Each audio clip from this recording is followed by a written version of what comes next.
Hello students. तो आज हम लोग क्लास 10th का फर्स्ट चैप्टर पढ़ने को जा रहे हैं जिसका नाम है द पेस फॉर लिविंग, जो आर.सी. हचिंसन जी द्वारा लिखी गई है। RC. Hutchinson, A British novelist, exhibits an exceptional fear of touching the sensitive issue of the contemporary society with all its contradictions and paradoxes. British उपन्यासकार RC. हैचिंसन आधुनिक समाज के सभी विरोधाभास और विडंबना से भरे संवेदनशील मुद्दों को अपनी रचनाओं में दर्शाने की असाधारण प्रतिभा का प्रदर्शन करते हैं। The pace for living, R C. Hutchinson captures the agony of modern man. He brings out how the fast movement of man, things and objects hurts the normal rhythm and exerts undue pressure on man, woman and children. The pace for living में R C. Hutchinson ने आधुनिक मनुष्य की पीड़ा को दर्शाते हैं। उन्होंने दिखाया है कि लोगों, चीज़ों और वस्तुओं का तेजी से चलना सामान्य लय को नुकसान पहुंचाता है तथा पुरुषों, महिलाओं एवं बच्चों पर अनावश्यक दबाव डालते हैं। तो ये तो हो गया लेखक के बारे में। आइए अब हम लोग आगे पढ़ते हैं। I saw a play in Dublin not long ago in which the chief character was an elderly corn merchant in a small Irish country town. तो बहुत समय पहले की बात नहीं है, लेखक कहते हैं बहुत समय पहले की बात नहीं है कि मैंने एक नाटक देखा था दुबलिन में, आयरिश कंट्री टाउन में। He was a man of many anxieties. His heart was dicky. His nephew was cheating him. His wife had the fantastic notion of spending $10 on a holiday. तो लेखक कहते हैं कि वो जो नाटक देखे थे उसमें जो मेन कैरेक्टर थे वह एक एल्डरली कॉर्न मर्चेंट थे, यानी कि बूढ़ा मक्के का व्यापारी। और वह व्यक्ति बहुत सारी समस्याओं से घिरा हुआ था और उनका हृदय जो था वो बहुत कमज़ोर था। उनका भतीजा उन्हें चीट कर रहा था, यानी धोखा दे रहा था, और उनकी पत्नी जो थी उनको हर छुट्टी पर $10 खर्च करने की एक आदत कहिए या आइडिया कहिए उनका। हर छुट्टी पे वो $10 खर्च करती थी। Altogether the pace of living was getting too much for him and in a moment of disappear he uttered a great cry from the heart. तो कुल मिलाकर उनके लिए जीवन की गति बहुत तेज हो रही थी और जिज्ञासा के इस क्षण में उनके दिल से बहुत जोर से एक चीख निकलती है। They tell me there's an aeroplane now that goes at 1,000 miles an hour. Now that's too fast. वो ये कहते हैं कि आज के समय में एक प्लेन है जो 1000 मील्स एक घंटे में चलती है, जो कि बहुत तेज़ है। For me, that was the most enchanting line in the play. The man's complaint was so glorious, irrelevant to his own situation. तो मेरे लिए वह नाटक की सबसे मंत्रमुग्ध कर देने वाली बातें थी। कौन सी लाइन? ये वाली line, they tell me that's an aeroplane now that goes at 1000 miles an hour. तो उस आदमी की शिकायत उसकी अपनी शायद से बेहद आधुनिक थी और यही उसको महाप्रतापी बना देती है। हर्षप्रद होने के अलावा and beside being comic, it struck me as a perfect illustration of the way the Irish get at stubble truth by the most unlikely approaches. You show what the old fool meant. तो यहाँ जो old fool meant है उसका मतलब हुआ old fool का मतलब elderly corn merchant से है।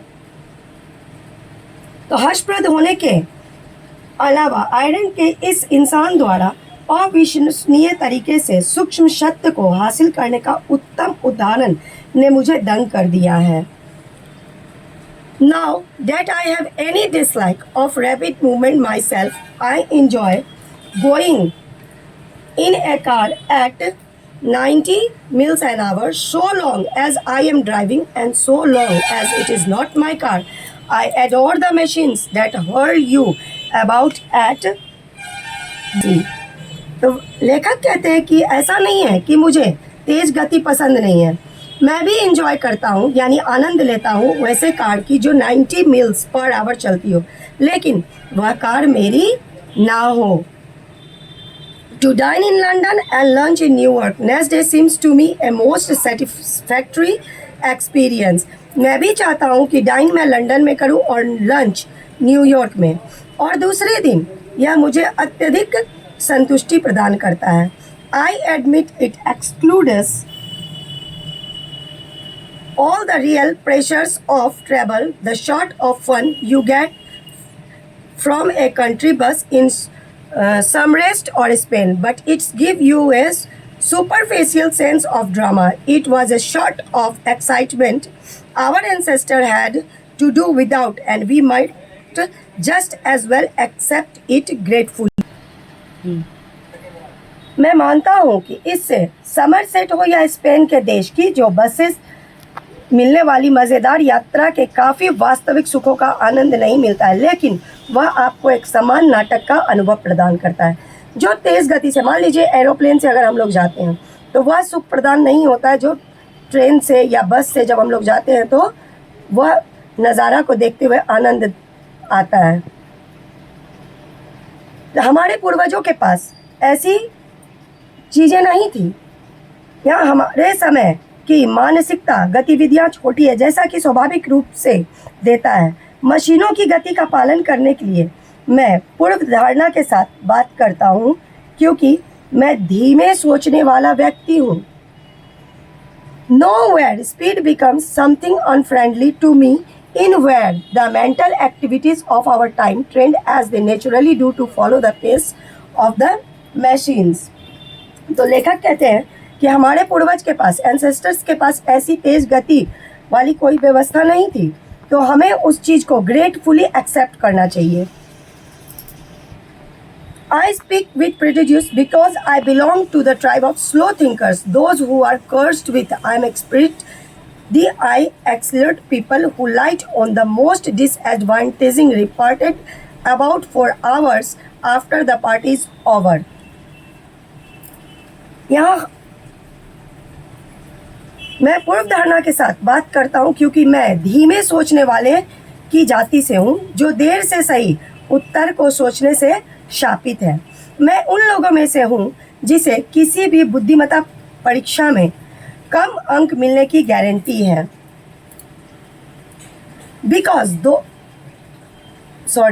I am one of those who are guaranteed to get the lowest mark in any intelligence. तो मैं उन व्यक्तियों में से हूँ जिन्हें कोई भी इंटेलिजेंस की परीक्षा अगर हो तो उसमें बहुत कम मार्क्स मिले। Because those tests or all the ones I have come across seem to be designed to measure the speed of your mind more than anything else. क्योंकि वे परीक्षा या अन्य सभी जिनका भी मैंने सामना किया है ज़्यादातर आपके दिमाग की गति को मापने के लिए तैयार की जाती है। अन्य किसी और की तुलना में obviously we slow thinkers are terribly handicapped in the business of getting a living, but what am I thinking about just now is not so much the practical use of one's mind as its use for enjoyment. यह जाहिर है कि हम धीमे सोचने वाले लोग जीविका पाने के काम से बहुत ही असमर्थ होते हैं, लेकिन मैं अभी जो सोच रहा हूँ यह है कि उतना उपयोग व्यवहारिक कामों के लिए जितना कि मनोरंजन के लिए होता है। As an example, when I go to the cinema, लेखक कहते हैं कि उदाहरण के तौर पे जब मैं सिनेमा में जाता हूँ, I find my self in A hopeless fog and after 2 or 3 minutes I have to turn to my wife for enlightenment. I whisper, is this the same girl as the one we saw at the beginning? तो जब मैं cinema में जाता हूँ तो खुद को एक निराशाजनक कोहरे में पाता हूँ और 2 या 3 मिनट के बाद मैं अपनी पत्नी की तरफ सिनेमा को स्पष्ट रूप से समझने के लिए मुड़ता हूँ। I whisper, is the same girl as the one we saw that in the beginning? वह फुसफुसाती है कि नहीं, इस फिल्म में 3 सुनहरे बालों वाली लड़की है। And she whispered back, "No, there are 3 girls in this film, a tall blonde, a short blonde and a medium-sized blonde. Call them A, B and C." तो वह कहती है कि इसमें 3 लड़कियां हैं, एक लंबी सुंदर सुनहरे वाली वाली, एक छोटी सुनहरे वाले वाली और एक मध्य आकार में श्यामली सी काले बालों वाली. उन्हें तुम A, B, C कह सकते हो. The hero is that man who takes his hat. The hero is that man who takes his hat off when he comes indoors. He is going to fall in love with girls B, C, A in that order. तो इसमें जो है सो तीनों लड़की हैं और hero जो है वही लड़का है जो अपना हेड को शुरू में सिर से निकाल रहा था और वह तीनों लड़कियों के साथ ऑर्डर में प्रेम में गिर जाएगा. पहले बी फिर सी और ए के साथ. And so it's proves to. There you have a mind which has trained itself to work in high gear through. As a matter of fact, it can work in other gears just as well. आपके सामने एक ऐसा दिमाग है जिसने खुद को उच्च गियर में काम करने के लिए प्रशिक्षित किया है, हालांकि वास्तव में यह अन्य गियर में उचित तरीके से काम कर सकता है. But my point is that most of my fellow peasants in the cinema do think fast enough to keep up comfortably with rapid changes of scene and action. लेकिन मेरा मतलब यह है कि सिनेमा में मेरी अधिकांश सहनशील साथी पर्याप्त तेजी से सोच घटनाक्रम में बदलाव के साथ आराम से सामंजस्य स्थापित कर पाएं. They think much faster than people did 30 years ago. तो वे 30 साल पहले के लोगों की तुलना में काफ़ी तेजी से सोचते हैं. Possibly because those who do not think fast in the high street nowadays may not get another chance in this world to think at all. शायद इसलिए कि जो लोग तेजी से नहीं सोच सकते हैं उन्हें इस दुनिया में दोबारा सोचने का मौका नहीं मिलता है. So thank you. अगर आप लोग अच्छे से कहानी को समझ गए होंगे तो मेरे वीडियो को लाइक कीजिए, शेयर कीजिए और मेरे चैनल को सब्सक्राइब कीजिए. मेरे पास थोड़ी समय की अभाव है जिस कारण मैं जल्दी वीडियो नहीं डाल पा रही हूँ और हमारे यहाँ लाइट का भी थोड़ा प्रॉब्लम चल रहा है.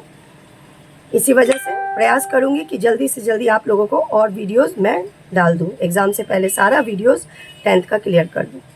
Thank you.